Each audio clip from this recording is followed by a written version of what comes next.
नमस्कार, आप देख रहे हैं जनेश्वर, आपके साथ में आंचल श्रीवास्तव। 7 सितंबर को बसपा प्रमुख मायावती ने प्रदेश कार्यालय पर एक महत्वपूर्ण बैठक बुलाई है, जिसमें भविष्य को लेकर बसपा की रणनीति पर चर्चा हुई है। बसपा की बैठक में उत्तर प्रदेश के सभी जिले के जिलाध्यक्ष प्रभारी शामिल हुए। बसपा की ये बैठक बहुत ही महत्वपूर्ण रही, क्योंकि इस बैठक में 9 अक्टूबर को काशीराम के परिनिर्वाण दिवस को लेकर होने वाले कार्यक्रम को लेकर रूपरेखा तैयारी की गई। बसपा की बैठक में सैकड़ों की संख्या में पार्टी के पदाधिकारी पहुंचे और मिशन 2027 को लेकर मंथन किया। मायावती ने लखनऊ में राज्य स्तरीय बैठक कर पार्टी की आगामी योजनाओं और 9 अक्टूबर को मान्यवर काशीराम की पुण्यतिथि बड़े स्तर पर मनाने के फैसले पर जोर दिया है। बैठक में 2027 के विधानसभा और पंचायत चुनाव को लेकर भी चर्चा की गई है। ये बैठक उत्तर प्रदेश के सभी जिलाध्यक्षों, मंडल कोऑर्डिनेटर, विधायक, पूर्व विधायकों, पूर्व सांसदों के साथ साथ पूर्व विधान परिषद सदस्यों को आमंत्रित किया गया। 7 सितंबर को बसपा के प्रदेश कार्यालय पर सुबह 11 बजे से शुरू हुई बैठक करीब 1 घंटा 15 मिनट तक चली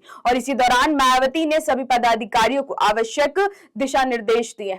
बसपा की बैठक के बाद ऐलान हुआ है कि 9 अक्टूबर को काशीराम की पुण्यतिथि के मौके पर बसपा एक विशाल महारैली का आयोजन करेंगी, जिसमें लाखों की संख्या में कार्यकर्ता शामिल होंगे।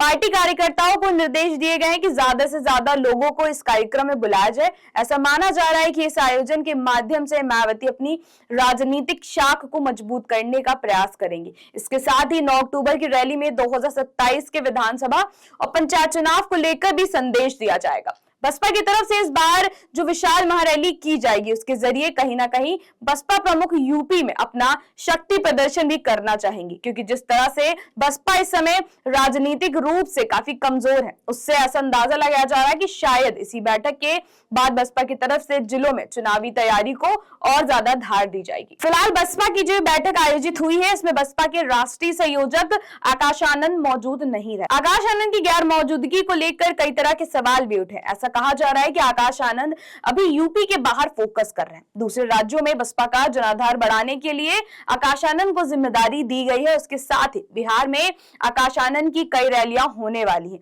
उसको लेकर भी आकाश आनंद तैयारी कर रहे हैं। आकाश के साथ साथ उनके ससुर अशोक सिद्धार्थ भी बैठक में मौजूद नहीं रहे। अशोक सिद्धार्थ को बसपा प्रमुख ने कुछ महीने पहले गुटबाजी का आरोप लगाकर पार्टी से निकाल दिया था, लेकिन अशोक सिद्धार्थ की तरफ से सार्वजनिक तौर पर माफी मांगने के बाद उन्हें बसपा में वापस ले लिया गया। फिलहाल आकाश आनंद और अशोक सिद्धार्थ की गैर मौजूदगी पर भले ही सवाल उठ रहे हो, लेकिन जिस तरह से 9 अक्टूबर को मायावती ने शक्ति प्रदर्शन करने का ऐलान किया है, उससे उम्मीद की जा रही है कि शायद बसपा नए सिरे से यूपी में सियासी आगाज करने जा रही है। तो ऐसी देश और दुनिया की बड़ी खबरों पर नजर रखने के लिए आप जुड़े रहिए जन एक्सप्रेस के साथ। नमस्कार।